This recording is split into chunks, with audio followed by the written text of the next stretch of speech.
क्या आप impeachment motion जानते हैं?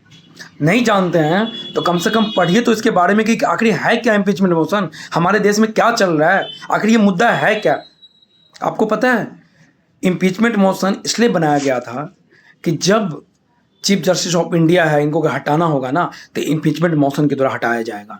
इसी तरह same way election commission of India के जो अध्यक्ष हैं उनको अगर हटाया जाएगा, पार्लियामेंट के जो दोनों पार्ट है, राज्यसभा लोकसभा, जब इम्पीचमेंट मोशन लाया जाता है तो आपको बता दूं कि जो लोकसभा के जो स्पीकर होते हैं इनके द्वारा पहले एक्सेप्ट किया जाता है, लेकिन इन्होंने रिजेक्ट कर दिया विदाउट एनी रीजन, बिना रीजन बताए हुए। एटलीस्ट उनका काम है रीजन बताना कि मैं इस कारण से इम्पीचमेंट मोशन को रिजेक्ट करता हूँ।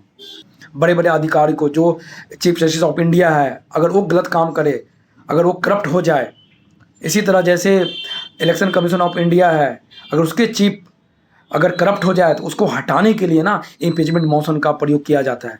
लेकिन दुख की बात है, और आपको ये भी बता दूं कि मीडिया इस बात को कोई चर्चा नहीं कर रही, और सरकार पता नहीं क्यों डर गई।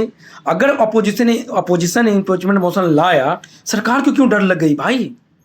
ये तो आश्चर्य की बात है कि जो इम्पीचमेंट मोशन होता है ना वो 2/3 मेजोरिटी से पास होता है, तब पास होता है। तो 2/3 का मेजोरिटी चाहिए, उसे स्पेशल मेजोरिटी बोला जाता है, तभी जाके। तो स्पेशल मेजोरिटी तो अपोजिशन का है ही नहीं, वो तो संभव ही नहीं है, क्योंकि सरकार का स्पेशल मेजोरिटी तो सरकार ही पास कर सकती है। अपोजिशन के पास तो है ही नहीं उतनी मेजोरिटी की वो स्पेशल मेजोरिटी पास कर ले, फिर सरकार डर क्यों गई? ये बहुत ही आश्चर्य की बात है, क्योंकि सरकार नहीं चाहती थी कि ये मुद्दा आम जनता तक जाए और बहस हो पार्लियामेंट में, और आम जनता में बहस छिड़े, और आम जनता ये समझे कि ज्ञानेश कुमार जो चीफ इलेक्शन कमिश्नर है वो करप्ट है, वो कुछ गलत काम कर रहा है। हम करें करप्ट है या नहीं है वो तो बाद में देखा जाएगा, लेकिन मुझे ये समझ में नहीं आ रहा है कि इम्पीचमेंट मोशन को रिजेक्ट क्यों किया गया। और मीडिया, मतलब उन्हें आवाज़ उठानी ही नहीं है। ये तो सोशल मीडिया है कि हम जैसे चंद लोगों ना कम से कम मुद्दा तो उठाते हैं, आवाज़ तो उठाते हैं। मीडिया इस तरह से बिका हुआ है ना, पता नहीं बिका भी हुआ, डरा हुआ है।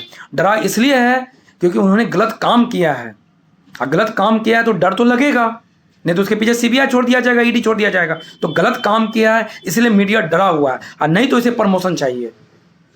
ऐसे चल रहा है हमारा देश। हमारा देश एकदम बर्बादी की तरफ जा रहा है, क्योंकि इम्पीचमेंट मौसम इतनी छोटी बात नहीं है। जो राज्यसभा के चेयरमैन हैं और लोकसभा के जो स्पीकर हैं उन्हें कम से कम एक्सेप्ट करना चाहिए। अगर वो एक्सेप्ट नहीं किए तो रिजेक्ट होने का कारण बताना चाहिए। ये हम जनता को जानने का अधिकार है